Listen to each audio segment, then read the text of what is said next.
اللہ الرحمن الرحیم۔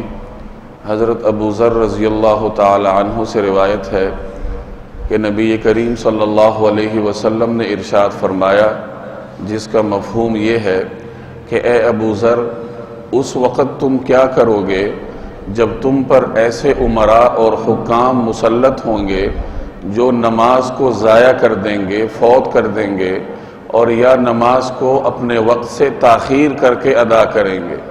حضرت ابو ذر کہتے ہیں کہ میں نے عرض کیا کہ یا رسول اللہ، پھر ہمیں حکم فرمائیے کہ ہمیں ایسے وقت میں کیا کرنا چاہیے؟ تو رسول اللہ صلی اللہ علیہ وسلم نے ارشاد فرمایا کہ نمازوں کو اپنے مقررہ اوقات پر ادا کیا کرو۔ یہ صحیح مسلم کی روایت ہے۔ ایک بندے کے لیے اپنے خالق کے سامنے بندگی کے اظہار کا سب سے بہترین طریقہ نماز پڑھنا ہے۔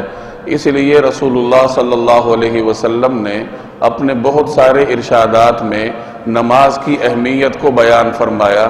ایک جگہ آپ کا فرمان ہے کہ نماز میری آنکھوں کی ٹھنڈک ہے، اور نبی کریم صلی اللہ علیہ وسلم کے بارے میں آتا ہے کہ جب کبھی رسول اللہ صلی اللہ علیہ وسلم کو کوئی مشکل درپیش ہوتی تو آپ علیہ الصلوات والتسلیمات نماز کی طرف متوجہ ہوتے، گویا کہ ایک بندے اور ایک نافرمان کے درمیان فرق ہی نماز ہے۔ اگر کوئی شخص نماز ادا کرتا ہے 5 وقت کی روزانہ، تو گویا کہ وہ اپنے آپ کو اللہ تعالیٰ کا بندہ تسلیم کرتا ہے اور بندگی کے تقاضے پورے کرتا ہے۔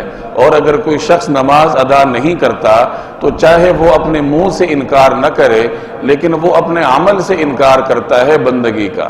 اسی لیے قرآن کریم نے بھی نمازوں کی حفاظت کا درس دیا ہے۔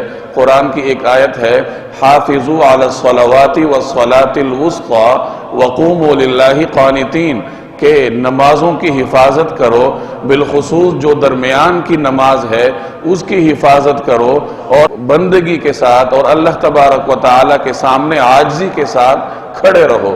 قرآن کریم کی ایک اور آیت ہے، ان الصلاۃ کانت علی المؤمنین کتابا موقوتا، کہ نمازیں مومنین پر مقررہ اوقات میں فرض کی گئی ہیں۔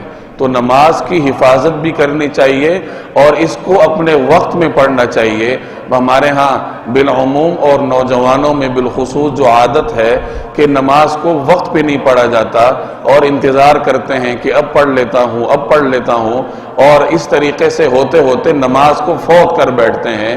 تو اس عادت سے اجتناب کرنا چاہیے، اور جیسی ہی اذان ہو تو مقررہ وقت پر مسجد جا کر باجماعت نماز ادا کرنا چاہیے، تاکہ اللہ تبارک و تعالی مجھے اور آپ کو بھی نماز قائم کرنے والوں کی فہرست میں اٹھائے۔